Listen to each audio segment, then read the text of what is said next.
I've been seed saving for quite a few years now, so let's have a look at 15 different seeds that you could be saving between September and August.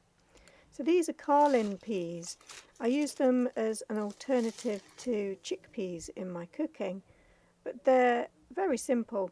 You just save them in a pod, like these peas here, the Charmette Petit Pois, that I was a bit lazy and haven't depodded them yet, but they're all lovely and dry and ready to go in a bag. Very tasty too. The bags I use are these. I tend to save them from when I've been to the greengrocers. They're just the paper bags from, you can save them from wherever really, but it keeps the seeds nice and dry and airy. Number 3 is French beans. As you can see, these are not quite ready yet. They're green. I'll show you in a little bit about what happens if you do pick them too green. This one's very nearly ready. It's yellow, but what I really want is the crunchy brown type. These are purple that are nearly ready, and they look very similar. Now this is a crunchy one, but as you can see on the end there, it's got rained on and it's gone a bit mouldy. You don't want this either, because the mould transfers through to the seeds, and there's also a danger of them sprouting. The bottom didn't get wet, and you can see I'm popping out there the little seeds. Although not 100% dry, which is what I prefer, I will leave them on a tray to dry further. They're pretty good. Now the green one that we were talking about, you can see that it either can be immature or that the seeds are really green.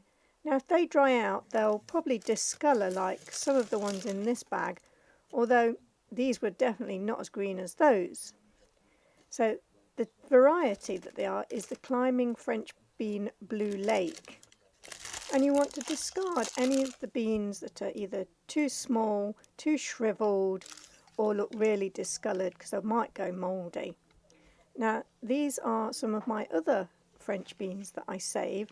You can see which seed packet I got them from, and you'll notice that on the back I tend to put the year on which I harvested them now, so that I know that within a couple of years I need to change them out. So these are Climbing French Bean Cosse Violetta, i.e. the purple ones, and you can see that the seeds are a very different colour. They've got a speckledness to them in that brown. There's no damage there. Okay, and these are number 4, runner beans. Mine are a bit late this year somehow, so they're not quite crispy enough to harvest yet. So we'll leave them for a little bit longer, but they will be ready by the end of September.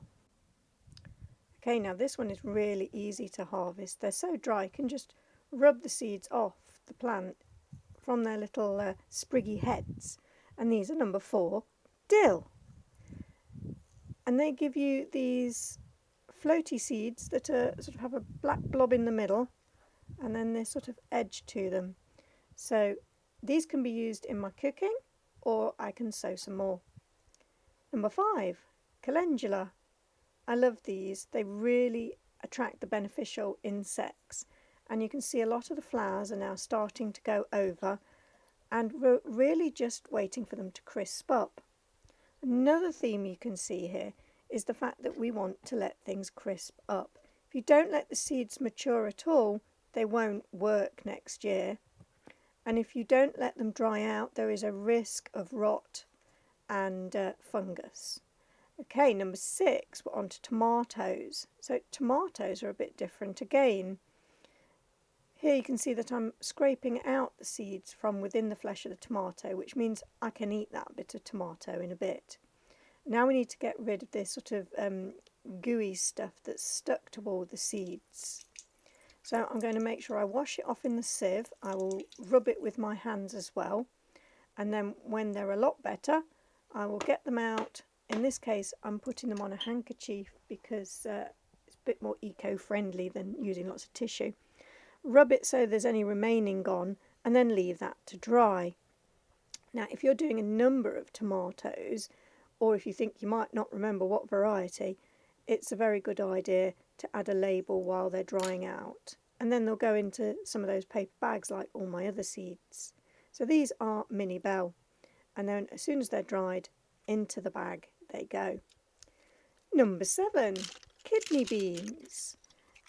Mine Mum tends to get these two mixed up with runner beans. They seem to get interchanged with the name, but these are the sort that go in your chilli. Now you can see these have dried out a treat. They are so crispy and crunchy, and I can snap them with one hand and knock them out. You can also see I'm not putting in the really tiny ones there. Now these I've decided to store in a jar because some of them will be seed for next year and some of them I want to try eating. Number 8, poppies. So these are really easy too. As soon as they dry out, you can just knock them out the top into your hand or let them self-seed, which is also a good thing. Nigella, Love in a Mist. They can also be knocked out the top or left self-seed in the wind. I believe that both can be used in food, but I haven't done so. I believe these are related to the onion family. Number 10, flat beans. These ones are Coco Bianco. We use these in soups and things, but once they're fully dried out like this, you have to cook them for quite a while, maybe soak them overnight to get them done properly.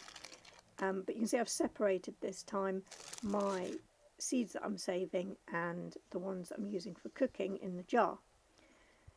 This year's are a bit on the go slow. I lost some of the first yield and these are a second setting, so I'm crossing my fingers that these will be ready by the end of September. I mean, we are getting pods, but we're also getting a few flowers. Number 11 is hollyhocks. I love these flowers, and they have these rather weird seed heads that look a bit like a jukebox with all the records in. So be careful when you're collecting these, and be careful gardening underneath because you don't want them in your eyes because they're very painful. And again, all you have to do with these, because they're so dry and crispy, is knock them out into your hands, and each little disc could make you a new hollyhock plant. And into a paper bag they will go. Or you can chuck them straight down.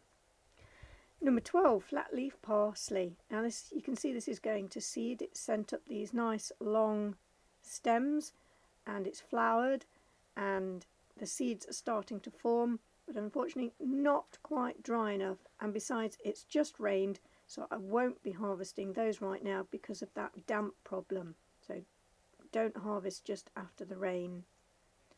And there's the tomato that we took apart earlier. Number 13 is fennel seed. This is not the sort of fennel that you grow in bulbs.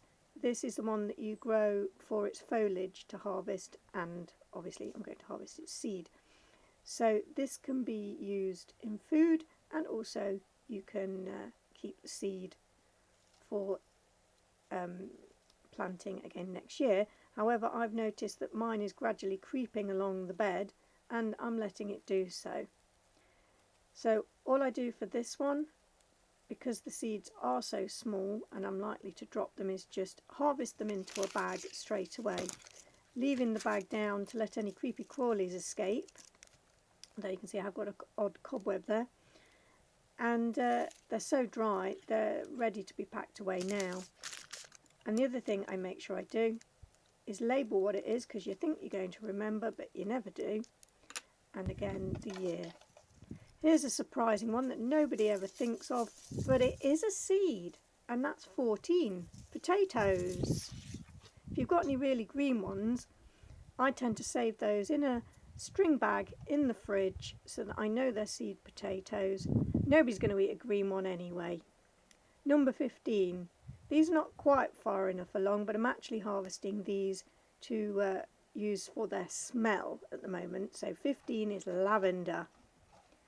Now it's quite a lot of things that you can collect for your seed collection, and each year you could make it grow by collecting more. You'll notice I haven't progressed onto the things such as courgette because of how they pollinate and how they cross over their genes, so I wouldn't get the right thing. But most of the items I've shown you here will not cross-pollinate, so you're pretty good to get the thing that you actually grew last year. So I hope you have enjoyed watching me sort out my seeds for next year and some of the things that I'll be using in food. Thanks for watching.